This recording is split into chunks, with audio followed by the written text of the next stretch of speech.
Are you tired of battling with your body image? Have you had a difficult time adjusting to the fluctuations and changes of your own body? Well, I have too. And it's time to put an end to the struggle and start embracing your true worth. That's why I've incorporated 5 helpful and simple tips into my life that improve the view of my current postpartum body. And I'm going to share those with you today. Welcome everybody, my name is Bree and I'm so excited to have you here. I can't wait to get into these tips with you, but first let me give you a glimpse of the body image struggles that I personally have dealt with from a very, very young age. Growing up, my body image has always been distorted, dysmorphic if you will, ever since I can remember, probably around the age of 10, 11.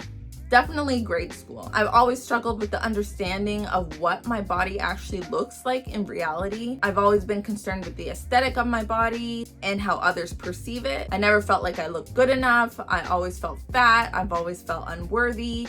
And this all developed a poor mindset towards myself and my body that actually began to affect the relationships I had around me and the relationship with myself. I know growing up as well, my mom really struggled with her body and really was hyper focused on the way that she looked and also how others perceived her.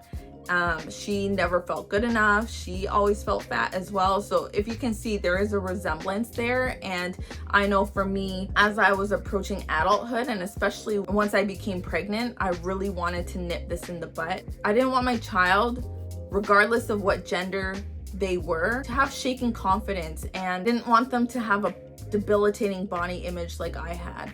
So it was really important for me to start doing the work.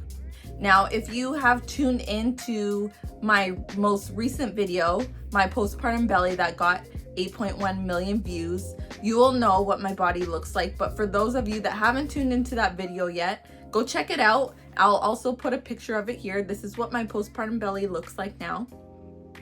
Getting into my pregnancy. So I first got pregnant in 2019 with my singleton pregnancy. I was in my last year of nursing school and I just delivered my baby before I graduated actually. And the timing was just perfect. And to be honest, I don't quite remember my postpartum period. I don't quite remember my postpartum belly. It's definitely nothing like my twin pregnancy, which I'll get into next. But the only thing I really remember in terms of my body was losing weight really rapidly, so much so that I didn't really notice anything wrong, you know. And then going into my twin pregnancy, everything was different. Everything was different. I remember showing early. I remember I was double or triple in size. I developed stretch marks all over my abdomen. It was so itchy, so painful. I used the creams, I used the oils, I lathered and I used a belly band and I used a support band because I was huge. I also gained 63 pounds in that pregnancy alone. It was just different and more memorable because I struggled so much with carrying the twins. Another thing about my twin pregnancy that was memorable was that I had a traumatic delivery, which contributed to me actually developing postpartum depression and anxiety, which I'm pretty sure that I had depression and anxiety all through my pregnancy because there was so much going on. I was crying every day. I was struggling to keep up with my toddler. My relationships were deteriorating around me. My relationship with my baby dad was very, very poor. And we weren't in a good place when I found out that I was pregnant with twins. So all of that contributed to a poorer mindset during and after I gave birth to the twins. So soon after, between the hustle and bustle of being a new single mom with twins and a toddler and transitioning through all the different changes, I also lost a lot of weight really fast. And I attribute this more to stress, more so than healthy diet and exercise, which I believe between that, having back-to-back pregnancies, from being in my 30s and having my second pregnancy and having just twins in general, I think all of that encompassed why my abdominal area changed so significantly. Another thing is genetics as well. That's definitely a component to why my belly looks the way it looks now. But I think because of that rapid weight loss, it didn't give my body enough time to gain that elasticity to go back to regular. But you know, it still leaves me in awe the amount of resilience a woman's body has and just how amazing we are being able to carry babies and having our bodies take care of us while growing our babies. And I say to my friends and family all the time, I'm like, I can't believe I'm a mom. I can't believe my body did that. I can't believe that I had 2 babies in my belly at one time. I can't believe I have back-to-back pregnancies and I'm still fine. You know, our bodies just do so much for us. So I say all of that to say that despite my ingrained body image issues, my pregnancies really made me evaluate my appreciation and love for my own body. But don't get me wrong, it didn't rewrite all the negativity in my mind. I still struggle with my weight. I still struggle with binge eating. I still just struggle. But in terms of what my belly looks like, aside from the weight gain that I developed over the last year, it doesn't bother me. The wrinkles, the stretch marks, the saggy skin, it does not bother me at all. I love my body in terms of that. It's there for a purpose. I had my children and they're my entire world. So I can't look down and be disgusted at it because my body has done so much for me. So this is what my body looks like after my twin pregnancy right here. And these are the 5 tips that help me cope with it. So tip number 1, change your focus and practice gratitude. Instead of fixating on your flaws, shift your perspective to appreciate what your body does for you. Like I was just saying in my example, recognize it's not about how you look, but more so how you feel. Like, have you ever thanked your body? Have you ever thanked your body out loud? I literally encourage you to do that every single day. The minute you wake up, say something that you're grateful for about your body and go about your day. Not even one thing, say at least 5 things that you're grateful for. If you're waking up every day, your body did that. If you had a restful sleep, your body did that. Practicing gratitude will give you an overall sense of abundance. It will help you focus on positive aspects of your life, brightening your outlook, boosting your mood, and recovering from challenges more quickly. Oh, who's that? So I actually have a positive planner and there's sections in there that help me practice my gratitude. So this is what it looks like. It says positive planner. It has a section for today's mantra, today's positive intentions, today's self-care moment, which we'll get into later, a note for self today. It says 3 things I did well today, and then my gratitude moment. So sometimes I write that right in the morning. I'll wake up and I'll say what I'm grateful for. I also have a gratitude journal as well. It's almost full and I also can't find it because my kids do away with all of my things. If you know, you know. But yeah, I use this section and this planner to help me practice my gratitude.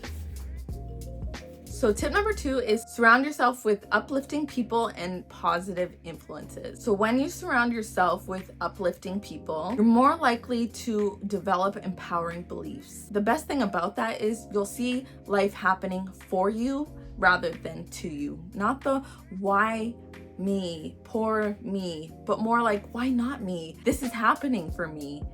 You know what I'm saying? Surround yourself with people who celebrate diversity and promote a healthy body image. This will help you stay positive, stay focused, and stay motivated on your own personal goals. So when I say surround yourself with positive influences, it means avoid the media, avoid social media that constantly portray unrealistic beauty standards. What I say about that is be your own beauty standard.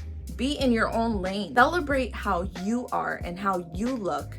Your uniqueness is beautiful, and there's no other one like you. Literally, you are your own person. I think that's worth celebrating. So if you don't have people serving you in your life, cut them out. It's 2024. We are not dealing with the BS anymore. Cut out the toxic people. So tip number 3 is practice self-love. Treat your body with love and kindness. And it sounds so simple, but how are we doing that today? How do you treat your body with kindness? Have you been treating your body with kindness and love? It's time to start doing that. This is all mindset work. We are shifting our mindset today. That is what I want these 5 tips to do for you, because it's really shifted my entire life. And you know, I've gotten a lot of questions on how do I cope with my postpartum body? How do I cope with my postpartum belly? And I do because I'm implementing these tips. And I've been implementing them for a while now. Sometimes you get away from them because life gets busy. You have to make it a habit. You have to make it a habit. And it takes a long time to develop a habit. So be patient with yourself. And by incorporating these tips is part of your self-care. So that's tip number 3. Another way you can do this is engaging in activities that make you feel good, whether it's exercising, meditating, taking up a new hobby, or taking up a hobby that you already love and maybe you've gone away from. And another way you could do this is nourishing your body. Nourish your body with nutritious foods and foods that empower you, energize you, and just give you a clean feeling. Junk food just weighs you down and makes you feel so sluggish, and it doesn't make you feel productive in any way. You'll feel that shift. You'll feel that shift once you start eating properly and doing more things for you. You don't feel as weighed down. You don't feel as heavy. And you really just have to find time. You really just have to give yourself permission to do that. So as we know, beauty is not just about appearance. It's also about your mindset. So this leads into tip number 4. Challenge your negative thoughts and practice self-affirmations, self-love, and positive self-talk. Your internal monologue has a big impact on how you feel and how you view yourself in the world. Negative self-talk stops you from reaching your full potential and completely erodes your confidence. It serves you no purpose at all. So when I say challenge your negative thoughts, I mean you have to be able to recognize the problem and recognize when you do it. So that's the first thing. When negative thoughts about your body arise, question their validity. Challenge yourself. Say, is this true? What makes me think this? Where is this coming from? Replace that negative thought with a neutral, helpful, or positive thought. Remind yourself of your unique qualities and all of the things that make you special beyond your physical appearance. Remember that you are worthy and you are valuable. The best way to do this, and what I want you to do, is talk to yourself like a friend. That's really how my mindset shifted. If I talk to myself like my friend, there's no room for negative self-talk. I would never talk to my friend the way that I talk to myself. So why am I doing it? Most negative self-talk is untrue and extremely exaggerated. Half the time you're picking this stuff out of thin air. It doesn't make any sense and it doesn't serve you. So what we're gonna do is shift our mindset once again, take these tips that I'm listing off to you, and I promise it'll improve your stress level, your well-being, your self-esteem. And if you're like me and you battle with postpartum depression or depression and anxiety, it'll help reduce the symptoms of those two things. Remember, the most important conversation is the one that you have with yourself. Make sure you plant positive seeds for positive growth. Positive input equals positive output. If you have negative people around you, you might want to look internally and think, why is that? Am I putting negativity out into the world that's attracting negative people or negative things? You gotta make that internal shift and mindfully nourish your body. This leads me to my last and final tip. Tip number 5 is seek support. Reach out to friends, reach out to family, reach out to professionals who can offer guidance and understanding. Don't ever hesitate to ask for help. It is not shameful. Do not feel guilty. Do not feel unworthy. Do not feel alone. I do not want you to feel alone in your body image struggles. I don't want you to feel alone in your struggles in general. And remember, you don't have to go through things by yourself. And I know from the perspective of being a mom, we think we can handle every single thing, like as if we have 50 different hands coming out from our bodies and we can multitask like champs. But the reality is we all need help. We all need help sometimes. People offer us help and we still choose to suffer in silence. Why is that? Why is that? Remember, your worth doesn't decrease when you ask for help. People will not look at you any different. And if they do, screw them. Screw them. You don't need them. Because to me, asking for help proves strength. It proves that you're not weak. It proves that you have the awareness of when you actually do need help. There is beauty in that. There is strength in that. There's resilience in that. Just remember, your worth is not determined by your looks at all. You're so much more than your looks. And I wish society would put more emphasis on that and allow us to embrace our uniqueness and love ourselves for who we are. But if you find that society or the media don't allow you to do that and it's negatively affecting you, reduce the toxic load. Log off, and it's okay to log off. It's okay to schedule times where you are a part of the social media world. Another way you can reduce the toxic load, we talked about this a little bit before, was get rid of toxic people. Get rid of people that judge you all the time. Get rid of people that are not serving you and not bringing positivity into your life. Get rid of them. And what's going on in your home work environment? Is there anything that you can replace, or is there anything that you can do away with that will help bring positivity to your life? These 5 tips are really about changing your mindset, about yourself, about your body, and I hope that's what you take away from it. Because in a society that just wants us to ridicule and judge and compare and question ourselves, the 5 tips that you learned today will help you build your confidence, improve your overall mindset. Thing is, if you're not looking out for yourself, nobody will. You need to make yourself a priority. You need to make your needs and wants a priority. You need to just love yourself. You are worthy. You are valuable. You are important. And I can't emphasize that enough, but you need to believe that.